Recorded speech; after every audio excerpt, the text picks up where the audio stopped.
Hello. So today is the third part of the series The World After the Fall. And this story is getting very interesting. The first two parts of the story explained how, the individual character climbed up to 100 levels, defeating all the dangerous demons and, defeating everybody by the power of the stab. He's just continuously practicing and learning new ways to inculcate his power and, grow his potential. But now he has realized that the dream demon was just playing with him and it was just a tutorial until now. So he had lost everybody, his girlfriend, probably his best friend has also died, and like most of the people have used the regression stone, which was actually the nightmare stone. So they are all in hellish dreams now. So everything is coming back to him, and he's realizing that, oh, he's fucked up.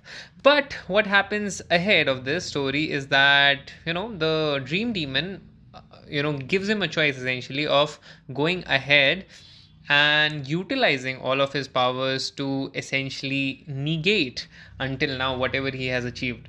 So he realizes, the main character realizes, that he was just trapped in a dream created by a dream demon. So now, as you know, that he had taken some 9 days time to come back and defeat the demon existing. So can he defeat the demon? The first question arises, and the second question is that what was the point of this exercise if it was all a tutorial? Actually, the point of this exercise was realizing that if a candidate is actually good enough to participate in the higher levels of power games, which essentially will show that is their story interesting enough, if their storyline is interesting enough for the gods which are beyond this particular realm to eat upon. Basically, if I explain the system to you, it is like the gods which are beyond this universe need stories like this to feed themselves upon, just similar to us. Like, we need stories of individuals living around in this world.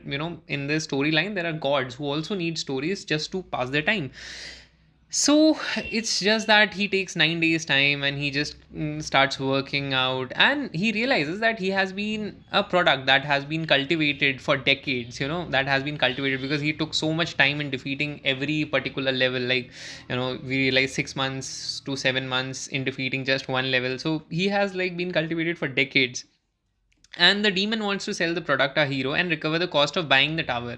He is just like a commission agent actually. So it's very simple. He bought the tower, which is a hellish tower, from, because they are all higher gods, right? So our world is just a speck of dust, which it actually is in this whole universe. So similarly for them also, they are just higher gods. So they bought a tower, and then they cultivated this tower on this particular land. It's just like sprouting of a, like, it was a seed in which you could like put some fertilizers, put some other effects, and it would just germinate up. So it was a similar like kind of stance for this tower, also eliminating the whole of humanity.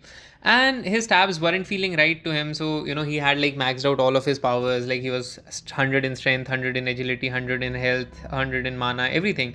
But his the nightmare tower's description was the fortress of regret, and it was the creation of the dream demon Mulak. So Mulak is a very interesting character. We'll talk about him later, definitely. The people who used the nightmare stone didn't go back in time. They were just trapped in a dream created by the dream demon, and he essentially fought against this dream demon and tried to escape from this tower by himself. And how he did this is by cutting a string of attachment which projected the image of the dream demon in front of him all the time. So for example, it was essentially kind of a string that was attaching his main body to his metaphysical presence. Essentially, he was just a spiritual presence which was in front of this main character of ours. So the string needed to be cut off, which is kind of similar to the theory of the soul and the body, which essentially says that until the soul remains within the body, our body is very functional, and as soon as the link breaks, we die. So it was his essential quality of stabbing this particular link and weakening this particular link that the dream demon was kind of subjugated, and he was destroyed. And he told the dream demon that he's going to destroy the world, which to the dream demon seemed like he was just joking around. But he actually did that. He just defeated, and he just stabbed the whole ceiling of that whole world, and he destroyed that particular world. And essentially, as you can see, there are question marks and question marks and question marks in his unique skills and abilities and everything like that. So it was great. And he had seen markings all over this place. Like, ultimately, all nightmare towers are no more than imitations of the first nightmare at the top of the tree of illusion. So these are all references, we'll come back to them. What is this tree of illusion? Is this the ultimate end of the universe? Is it like the Big Bang? Is it like something else? What it is? It's a very interesting storyline, so we'll get there. But what I have to tell you, that this is a very important point. He realizes that it is not just the world that we see around us, it can be beyond that. For example, if we see a ceiling, it is not necessary that we are bound within the boundaries of that ceiling. We can always break free. For example, once we thought that this world is everything in it and it is in itself complete, but once we were able to go into space, we were able to realize that we are not the only planet. There are various other planets in this existence as well. And once we can go through the thick layers of atmosphere surrounding us, we can go beyond and see everything else. So something similar happens in this story. And then we see that the main character enters into a whole new world. This world is known as the Abyss.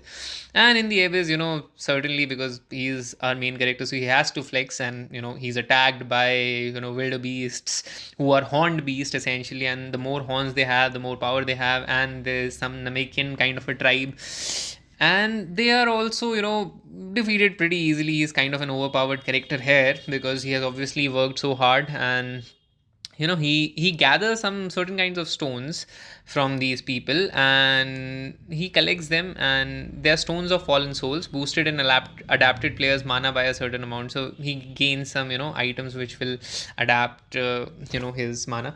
And then there's an introduction of a baddie. So essentially, this is a very pretty girl, but she is dangerous in a certain sense. She's with a band of thieves, and she is just spying on them and looking out for herself in a wild forest, gathering up mana stones and gathering up horn beasts, collectibles, etc., etc. And she's pretty strong. So she tries to amp up what these individuals are. And there are funny scenes, like she just beats up the gang of thieves by hitting them in the back stabbing them in the back by a knife, and saying that, oh, I'm so weak. But essentially, she's not weak. She's just a very strong individual. And this is all chaos.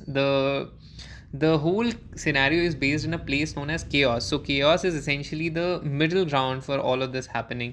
And then she sees the main character, and our main character is also very strong, and he comes off and defeats the horn beast constantly. And like, she's dressed very pretty.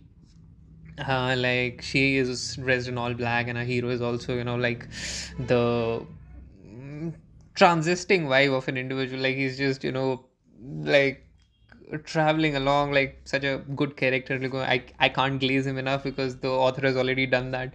And she asks him that, who are you? Like, she bites her nails, and then she asks that, who are you?